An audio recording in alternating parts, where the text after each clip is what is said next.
Welcome to my channel. Why your Wi-Fi extender suddenly stops working, and how to fix it in 2025.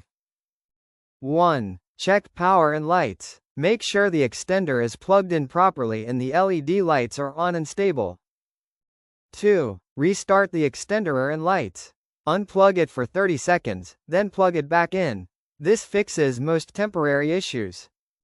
3. Restart your main router. Power off the router for 1 minute and turn it back on.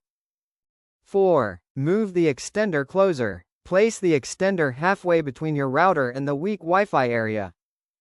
5. Check internet connection. Confirm your main router has internet.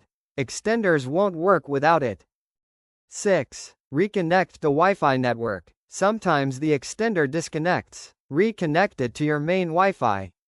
7. Update extender firmware. Log into the extender settings and install the latest firmware. 2025 updates matter. 8. Avoid signal interference. Keep it away from microwaves, Bluetooth devices, thick walls, and metal objects. 9. Reset and reset up the extender.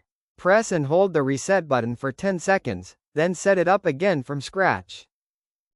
10. Change Wi-Fi channel or band. Switch between 2.4 GHz and 5 GHz or change the Wi-Fi channel to reduce congestion. Thanks for watching.